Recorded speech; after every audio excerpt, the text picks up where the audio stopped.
Some neo-Darwinists, as well as the advocates of neo-Darwinism, will point out to Hox gene mutations as one of the most significant forces for driving evolution. Now, you may be asking yourself, what are Hox genes? Well, Hox genes are genes that regulate the expression of other protein-coding genes during the process of animal development. A good analogy for this would be a conductor of an orchestra who plays the role of coordinating the contribution of the players. Because Hox genes affect so many other genes, many neo-evolutionists think that mutating them will cause large-scale morphological changes for evolution. Now, before I continue, I would like to clarify that yes, they are right that Hox genes mutations can generate large-scale morphological changes that may seem as if evolution was at play. However, they are wrong that it is capable of driving evolution, and there are excellent reasons why Hox gene mutations should be doubted as the driving force for evolution. One of the most excellent reasons why Hox genes should be doubted is the fact that Hox genes in all animal forms are expressed after the beginning of animal development, and as well as after the body plan has begun to be established.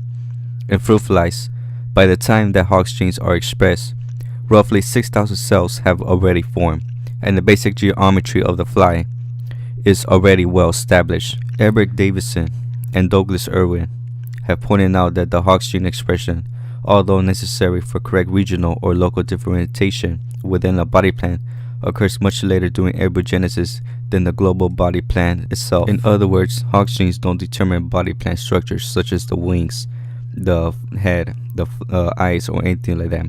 Rather, Hox genes determine the development of those body plan structures, as well as the fact that Hox genes are expressed after the body plan formation has already been established. So all the body plan structures such as the wings, the eyes, the antennas of a fly, and so on, they are actually not determined by the Hox genes. Rather, they are developed by those Hox genes. So to put this in layman terms, you are actually not affecting the body plan structure by mutating the Hox gene.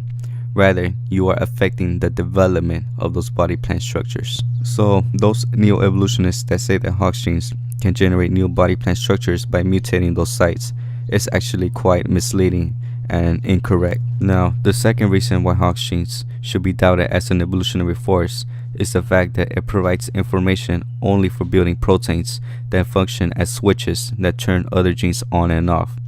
The genes that they contain contain information for building proteins that form the parts of other structures and organs.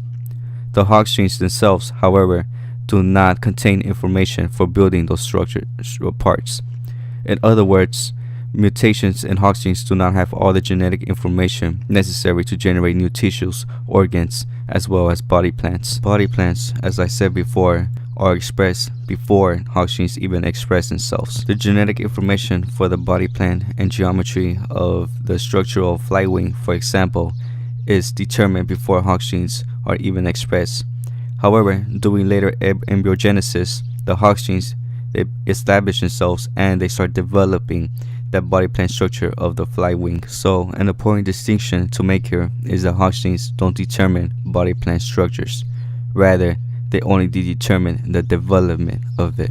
So, to sum everything up, the fact that Hox genes mutations only determine the development of the body plan structure is a huge death blow to the neo-Darwinian claim that it is capable of driving evolution, given that it does not generate new body plan structures, since body plan structures are already at work even before Hox genes express themselves during embryogenesis. So for those neo-Darwinists that believe that with enough Hox genes mutations you can give a pig a pair of wings so it can fly is just a fairy tale. Rather, when you mutate the Hox gene of a pig, you are affecting one of the developmental structures of that pig. You are not creating anything new.